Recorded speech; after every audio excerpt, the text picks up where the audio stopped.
What's up, Green Bay Packers fans? Welcome back, and as always, thank you for joining me. My name's Paul Brettel. Today, we're here to discuss kind of a myriad of things. I had a couple articles this week, several of which, of course, centered around the Green Bay Packers offense, their struggles, some comments from Matt LaFleur, Jordan Love on what they might be doing to try to help fix those issues that they've been experiencing as they now head into their Week 7 matchup with the Denver Broncos. So we'll cover a variety of topics all centered around the Packers offense. But first, hit like on the video, hit subscribe on the YouTube channel. I do greatly appreciate it.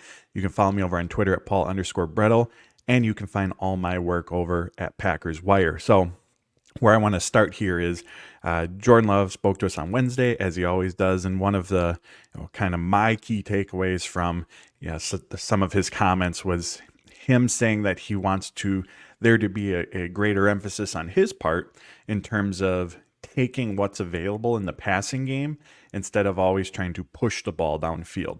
So let's start with why, that should be a point of emphasis for Love in this Packers offense. So currently, and this is, of course, with playing one fewer game than most quarterbacks have so far because the Packers had an early bye week, but currently Jordan Love, he ranks in the top 10 in downfield pass attempts this season. He's been very willing to push the ball downfield. However, as we all know, the effectiveness has not been there. He's completed just 6 of his 24 pass attempts of 20 plus yards this season, and PFF has charted only 5 of those 24 pass attempts as being catchable. That they just can't live that way. It's a tough balance that the Packers have to strike because, for one, defenses to a degree for a decent portion of this season, they've been daring the Packers to take those downfield opportunities. The Packers have been going up against heavier boxes. They've been going up against press coverage, a lot of cover one this season. So on paper, as Jordan Love is surveying what the matchups are, what the defense is giving him, on paper, taking those opportunities as frequently as he has been makes sense. That is the correct play. But again, going back to the effectiveness of it, ultimately it doesn't matter if you're not able to connect on those passes somewhat regularly. So what Love is saying is by taking, he wants to take what's available more often. And, even if it's 5 yards, 6 yards, 7 yards, that could potentially do wonders for an offense that is really, really struggling on early downs. Whether we talk to Matt LaFleur, Aaron Jones, Tucker Kraft, John Runyon, Jordan Love, all of them had a very, very similar sentiment this past week in that they have to be better on early downs, whether it's, picking up yards in the passing game, being more effective in the ground game, not shooting themselves in the foot by penalties on those early downs that sets them behind. There's a number of factors that have contributed to them struggling on early downs, but their inconsistency on early downs is right now a big rock, a big hurdle that they have to find a way to overcome. That puts the offense in obvious passing situations. The defense, they have the advantage at that point. They can get out into favorable matchups. The pass rush, they're not, if it's 2nd and 8, 3rd and 7, they're not really worried about you running the ball in that situation. The defensive front can pin its ears back, go from point A to point B to get the quarterback. It's just a very disadvantageous situation to be in for an offense, especially one with a first-time starting quarterback and so many young pass catchers. Jordan Love this season on downs that are 2nd and 7 or longer, he's completing just 39% of his passes. On 3rd and 7 or longer, he's completing just 46% of those passes. If we took those plays out of the equation, his overall completion percentage jumps to 63%. Not the best in the league by any means, but that's at least workable. If your quarterback's completing 63% of his passes, a lot more opportunity there than what we've seen overall from Jordan Love and the offense this season. So finding some sort of success on early downs is a must, because right now if the run goes for a yard or two or it's an incomplete pass, it's basically doom right now for this offense. They have not whatsoever been able to consistently or even all that often overcome being in 2nd and long, 3rd and long situations. So that's where the quick passing game comes in. Yeah, would it be nice to pick up 25, 30 yards downfield? Of course, but again, they haven't shown the ability to consistently connect on those plays. So picking up 5 yards, 6 yards, just taking what's available and putting yourself in 2nd and 4 or 3rd and 2 situations, staying ahead of the sticks, that can help open up opportunities in the passing game. Again, it takes some of the advantage away from the defense, because in 2nd and 4, you could run the ball, you could pass the ball. They have to be prepared to defend both aspects of it. It takes away some of the bite, some of the aggressiveness that the defense is able to have in those situations. And for the Packers, if they can find a way to move the chains, even if the drive doesn't end in a score, if they can find a way to pick up a few first downs, it allows them to get into a bit of a rhythm. It allows the playbook for Matt LaFleur to open up more, and to set things up, early on in the game that he wants to execute on later in the game. So there's a ton of advantages to it. Now, having said that, this isn't going to be a cure-all either. Go back and look at the Raiders game. The Packers, for a good chunk of the first 3 quarters, it's not as if they were throwing the ball downfield. They were taking a lot more short area opportunities in the passing game than what they had been doing in the previous 4 weeks. But again, we didn't see them consistently moving the ball. We didn't see them putting up points either. And a big reason for that is right now, defenses don't fear the deep ball. Defenses don't fear the running game. So what does that lead to? Congestion in the middle of the field. There is less space right now for the Packers offense to operate within, which of course makes it more challenging to move the ball on those short area plays. There isn't the same space. There's not the same yards after the catch potential to create some explosive plays, and because of how defenses are defending Green Bay. On top of that, if your plan is to plot your way down the field, let's jump to the Packers defense. The MO of what Joe Barry wants to accomplish is not give up the big play, force offenses to put together 12, 13, 14 play scoring drives, with the thought process being that, one, that's really difficult to do consistently. It's tough to put up a lot of points if you have to have that many plays each time just to find the end zone or just to get in field goal range. So there's that component. The defense is also banking on, in that many plays, either they're going to make a play or the offense is going to mess up. There's going to be a penalty, a drop pass, and the drive stalls out. So that's that thought process behind it. So let's take that back to the offensive side of the ball for the Packers. Have we seen any sort of consistency from them where we would have confidence that they would be able to plot their way down the field with the passing game and string together 10, 11, 12 plays on a scoring drive? Like, maybe they could do that once a game right now, maybe, but there has been no inkling whatsoever that this unit has the consistency or the ability to execute on that regularly, or that's something that they can lean on. So again, this is a tool in the tool belt. This is an opportunity, especially early on in the games. You're trying to build momentum. You're trying to win the field position battle. You're trying to move the chains where, yes, take those short area opportunities, pick up the 5, 6, 7 yards, put yourself in favorable down and distances. As we talked about, that's going to have a positive trickle-down effect to the rest of the offense in terms of how it impacts what Green Bay can accomplish elsewhere in the passing game, in the run game, just keeping the defense, not giving them the advantage like the Packers have so often this season. So we'll keep our eyes on that as during the Denver game, see if that is more of an emphasis for Jordan Love. But again, it's not a cure-all for this unit. Ultimately, what has to happen is they either have to start connecting on the deep ball more, or the run game has to be more consistent, more effective, I should say, because without one of those elements, like I said earlier, there's nothing for defenses to fear right now. Again, if the Packers want to try to plot their way down the field, picking up 2-3 yards a rush, maybe they get 4, picking up 6-7 yards in the passing game, defenses are going to be happy to give Green Bay those opportunities. Again, because from what we've seen so far, their ability to string those type of plays together, to put together long scoring drives, has been non-existent. So defenses are going to be happy to allow the Packers to play that way. So they either need to start breaking off chunk runs, which will force the defense in more, open up opportunities, hopefully more convertible opportunities over the top, or if they start hitting on some of those deep plays, it's going to have the opposite effect. The defense is going to have to respect that more. It's going to create the better spacing and more opportunities for those shorter intermediate routes to get the ball in space and create some big play potentially with yards after the catch. So to me, the run game or the big downfield passing game, those are really the components where the Packers have to break out if we're going to see this offense begin to reach its, some form of the potential that it might have and find some sort of consistency.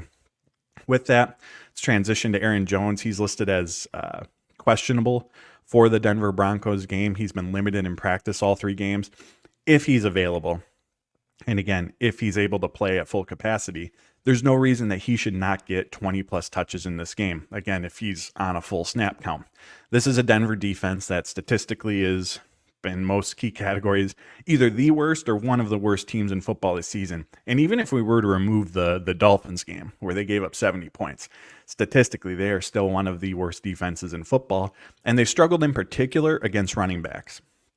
Both on the ground and in the passing game. With the Dolphins game included, they're giving up 5.6 yards per rush. Even if we took that game out of the equation, they're still giving up 5 yards per carry. Running backs in the passing game have also been very, very effective. They've caught 40 of 46 passes this season, averaging over 8 yards per catch, which for some context, if that was an individual running back compared that figure for an individual running back was taken over the course of the season, that would rank in the top 10 right now among running backs in terms of yards per catch. So running backs have been very effective. Aaron Jones, if available, needs to be, and this goes without saying, this should be the case each week, but he's really, really someone that they could lean on. And in his first game back, if at full capacity, snap count wise, he could have a massive impact on this game. And with that, yes, Aaron Jones can have the biggest impact, but A.J. Dillon, opportunity for him to build off of his performance against the Raiders, averaged 3.7 yards per carry, which I know doesn't leap off the stat sheet by any means, but it's a full yard per rush more than what he had been averaging. And honestly, the part that we should be most excited about is that from a play style standpoint, he looked a little bit closer to the A.J. Dillon we saw as a rookie in his second season, where he was physical, he was decisive, and that's such a big aspect that the Packers coaching staff, specifically running backs coach Ben Sermons, has talked about and wanting Dillon to get back to playing free. In sports, there's you know, if you overthink in sports, it can take away some of your zap. It limits your natural abilities versus if you're just going out there thinking and reacting and letting your natural abilities take over. And that's an element that the Packers coaching staff wants to see from A.J. Dillon more so. And I think we got a glimpse of that in that Raiders game. And so hopefully that can carry over into this Broncos matchup as well. Because again, Aaron Jones, just who he is as a playmaker, obviously has the big game potential, but hopefully A.J. Dillon, because again, his defense is struggling, he should have the opportunity as well to find some success. Last thing I want to talk about, offensive line. There has been not a lot of continuity from this unit because of injuries. We know David Bakhtiari didn't play after week 1. Elton Jenkins missed 2.5 games. And even from a practice standpoint, Elton Jenkins, for precautionary reasons, Matt LaFleur said, was out of Friday's practice. He's been limited since he returned to the practice field from that MCL sprain. Zach Tom was limited going into the Raiders game. John Runyon was limited going into the Raiders game from a practice. Like, there's just not been a lot of practice reps for this unit, for this starting 5. And of course, you want your best 5 out there, but continuity is also a really, really important aspect to offensive line play. Communication pre-snap among the 5 is incredibly crucial. You need some form of chemistry next to the guy that you're playing with. Yeah, they each have their own individual responsibilities that they have to deal with on each play, but in terms of how they handle stunts, how they handle double teams, like there's a level of chemistry required with the person next to you. And again, from a just pure snap standpoint, whether it's in game or in practices, there hasn't been, the Packers starting 5 has not hit anywhere close to their full allotment of what they could have, again, because of the injuries that they're dealing with at this time. And while all eyes, understandably so, are on Jordan Love, are on the Packers' young skill position players, success for this unit starts up front. There have to be, not having Aaron Jones obviously has impacted the running game, but it's not like there's been these huge running lanes that the running backs have failed to take advantage of. The blocking in the run game has not been very good this season. Green Bay's averaging just 3.5 yards per rush, which ranks 26 in the NFL. Over the last 2 games, Jordan Love has been pressured on 40% of his dropbacks, which again, over the course of the season would be the 8th highest rate in the NFL. Again, if that were carried over all 5 games so far for the Packers. So Jordan Love doesn't have time. I mean, not much else matters at that point. The play design, who the play is intended for, If he doesn't have time to go through his progressions, the play is most likely not going to end well, going to lead to a sack, errant throw, interception, you name it. So success, finding some sort of consistency for the offense as a whole, begins up front with the Packers offensive line. And again, this Denver defense, they've struggled in the run. They're not generating pressures at a high rate this season either. So this game really does give the Packers a get back on track opportunity. We have to see in this game some form of sustained consistency, sustained success throughout the course of the game. Doesn't mean it's going to be 4 perfect quarters, but hopefully it includes getting off to a faster start, 2-3 quarters, hopefully consecutively of some solid play from this Packers offense. Because if it doesn't happen this week against, again, statistically the worst defense in the NFL, when's it going to happen? This really, really feels like a big game for the Packers offense in terms of, all right, what's the trajectory? If they go out and, drop 30 points, put up a ton of yards, that's very much a step in the right direction. But again, it's the worst defense in football. What's going to be more telling is if they continue to struggle. Because if you continue to struggle against this Broncos defense, coming off a bye week where you've had extra time to prepare, again, I'm not sure where the opportunity then comes as we look ahead to the rest of the schedule to say, all right, maybe here's where they get back on track, or here's where they get back on track. And also from a complementary football standpoint, which is another thing that's just eluded the team this season, if the offense can get out to a lead or, put together drives that eats up, time of possession, that's going to limit what the Broncos offense can do from a run game standpoint. And that's going to take some of the burden off of the Packers defense. Denver's actually been really efficient in the run game this season. They rank 4th in yards per carry as a team. Jaleel McLaughlin at running back I think he's averaged 6.5 yards per rush, which is the second most in the NFL. Russell Wilson's had some big scramble plays. But the issue for Denver is because they're trailing so often and oftentimes by multiple scores, they haven't been able to rely on their run game very often this season, or lean on it, I'm guessing, as heavily as they would have wanted to. And so that puts the offense in predictable passing situations. We just talked about how that impacts the Packers offense. That's true for any NFL team. If you're one-dimensional, if you're in obvious passing situations, the defense has the advantage. So the Packers offense can really help their defense out by putting some points on the board, making the Broncos, not as reliant on the run game. Because if it's a close game, or if Denver has the lead and they're able to consistently stick with that run game, I could see this Denver offense giving the Joe Barry defense some fits, because you're going to have to balance between, all right, do we try to take away the run? And they still have some playmakers at receiver. Marvin Mims has been one of the best downfield pass catchers in football this season, one of the most effective. Jerry Jeudy, Cortland Sutton, they've been targeted heavily on intermediate routes by Russell Wilson. Wilson wants to push the ball downfield. And so there's this real balance that Joe Barry's going to have to strike, because as we know, on any one given play, you can't try to take away the run and take away the pass. From down to down, series to series, you can choose. But on a given play, you got to pick your poison, so to speak. And so if it's a close game and the Broncos are able to play off of both the run game and the passing game, that's where we've really seen offenses give this Packers defense fits. Look last week at the Raiders game. We saw a different version of the Joe Barry defense. They were much less passive. They were challenging receivers at the line of scrimmage more. They had safety help directly over the top on Devontae Adams to try to limit his impact. There were more defenders near the line of scrimmage. But it's easier to take that approach when you're going against an offense that has Josh Jacobs and Jimmy Garoppolo at quarterback, who for the most part, the majority of his passes are over the middle and within 10 yards of the line of scrimmage. Like there's very specific things in that regard going up against that Raiders team that you have to defend. Denver, if they can get the ground game going, if they want to push the ball downfield, that stresses the defense, that stretches them out and forces you to choose one or the other. And again, going back to this Joe Barry defense, that's where they've struggled.